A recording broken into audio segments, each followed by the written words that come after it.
उत्तर प्रदेश उपचुनाव के लिए तारीखों का ऐलान हो चुका है, लेकिन लोकसभा नतीजों से उत्साहित दो लड़कों यानी कि राहुल और अखिलेश की जोड़ी इस बार साथ नहीं दिख रही। वहीं कांग्रेस दो बड़े नेता राहुल और प्रियंका भी चुनाव प्रचार से दूर हैं।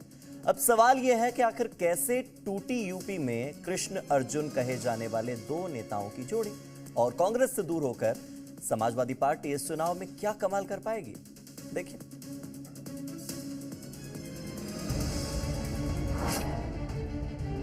यूपी उपचुनाव में नहीं दिखेगी दो लड़कों की जोड़ी। यूपी में प्रचार से दूरी राहुल प्रियंका की क्या मजबूरी।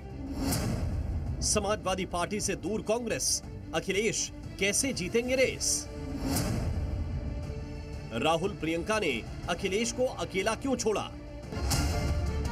बहुत ज्यादा पुरानी बात नहीं है जब यूपी की सियासत में इस पोस्टर ने खूब सुर्खियां बटोरी थीं। इस पोस्टर में तस्वीर लगी थी अखिलेश यादव और राहुल गांधी की। इसे जारी किया था समाजवादी पार्टी के एक समर्थक ने। वाराणसी में लगे इस पोस्टर में अखिलेश को श्री कृष्ण और राहुल गांधी को अर्जुन की भूमिका में दिखाया गया था। उस वक्त अखिलेश और राहुल के कद की चर्चा होने लगी थी। 2017, 2022 और 2024 के चुनाव में दो लड़कों की जिस जोड़ी ने बीजेपी के खिलाफ मोर्चा खोला था, उपचुनाव में वही जोड़ी अलग होती दिख रही है। यूपी उपचुनाव में वैसे तो कांग्रेस ने समाजवादी पार्टी को समर्थन दे दिया है, लेकिन चुनावी रण में अखिलेश यादव से दूरी भी बना ली है। ऐसा इसलिए क्योंकि राहुल और प्रियंका गांधी ने यूपी विधानसभा उपचुनाव से खुद को दूर रखने का फैसला लिया है।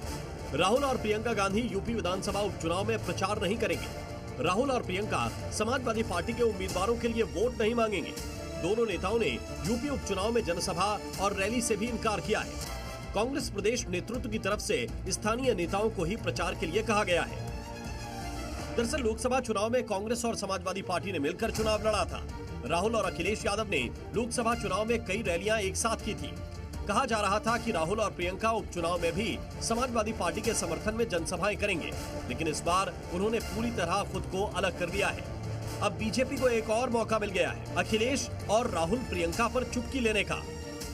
राहुल गांधी और प्रियंका गांधी द्वारा उत्तर प्रदेश के चुनाव में प्रचार न करने के फैसले से साफ दिखाई देता है कि इंडी गठबंधन की वास्तविक असलियत क्या है।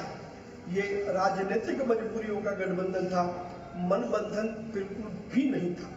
और अब जब कांग्रेस पार्टी सपा के प्रत्याशियों का प्रचार नहीं करेगी तो इससे साफ दिखाई देता है कि दोनों दलों के बीच में जो गठबंधन बना था वो केवल और केवल भाजपा से भयभीत होने का गठबंधन था। इस रिपोर्ट की शुरुआत में हमने जो पोस्टर आपको दिखाया उसमें इस बात का भी जिक्र था कि संकल्प 2024 का है और लक्ष्य 2027 का, लेकिन अब इस टैगलाइन पर बट्टा लगता दिख रहा है। उपचुनाव में कांग्रेस और समाजवादी पार्टी के बीच सीट शेयरिंग को लेकर भी खटपट की खबरें आई थीं और बाद में कांग्रेस ने अपने प्रत्याशियों को नहीं उतारने का फैसला लिया था। लेकिन अब अखिलेश के समर्थन में राहुल और प्रियंका का प्रचार न करना कई तरह के संकेत दे रहा है। ब्यूरो रिपोर्ट, जी मीडिया।